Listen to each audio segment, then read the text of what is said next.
আপনি কি জানেন আপনার সন্তান মায়োপিয়া বা ক্ষীণদৃষ্টিতে ভুগতে পারে এবং আপনি হয়তো খেয়ালই করছেন না ব্যাপারটি। বিশ্বব্যাপী শিশুদের মধ্যে মায়োপিয়া আক্রান্ত শিশুর সংখ্যা দিন দিন বাড়ছে। স্মার্টফোন, কম্পিউটার এবং ট্যাবলেট ব্যবহার শিশুর চোখে অস্বাভাবিক চাপ সৃষ্টি করছে, যার কারণে এমনটা হচ্ছে। আপনার সন্তান কি খুব কাছ থেকে টিভি দেখছে বা বই পড়ছে, অথবা দূরের বস্তু দেখার সময় চোখ পিটপিট করছে? বিশ্বে ক্ষীণদৃষ্টি সম্পন্ন মানুষের সংখ্যা এত দ্রুত বৃদ্ধি পাচ্ছে যে 2050 সালের মধ্যে বিশ্বের অর্ধেক জনগোষ্ঠী মায়োপিয়ায় আক্রান্ত হবে বলে ধারণা করা হচ্ছে। মায়োপিয়ার বড় সমস্যা শুধু স্পষ্ট দেখতে না পারা নয়, এটি চোখের বিভিন্ন রোগের ঝুঁকি বাড়ায়, যা অন্ধত্বের কারণ হতে পারে। উচ্চ মায়োপিয়া আক্রান্ত ব্যক্তিদের মধ্যে চোখের রোগের ঝুঁকি উল্লেখযোগ্যভাবে বেশি। উচ্চ মায়োপিয়ার কারণে গ্লুকোমার ঝুঁকি 3 গুণ বেশি, রেটিনাল ডিটাচমেন্টের ঝুঁকি 13 গুণ বেশি, মায়োপিক ম্যাকুলার ডিজেনারেশনের ঝুঁকি 845 গুণ বেশি। অধিকাংশ মায়োপিয়া চোখের দৈর্ঘ্যের বৃদ্ধি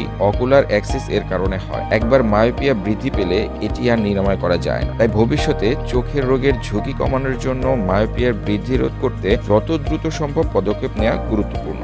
মায়োপিয়া নিয়ন্ত্রণের উপায়সমূহের মধ্যে উল্লেখযোগ্য soft multifocal contact lens, MyoCare, atropine eye drop, ortho-K contact lens, lifestyle modification. Myopia নিয়ন্ত্রণে আজই যোগাযোগ করুন MK অপটিক্যাল গ্যালাক্সি। আমাদের মোবাইল নাম্বার 017158855027।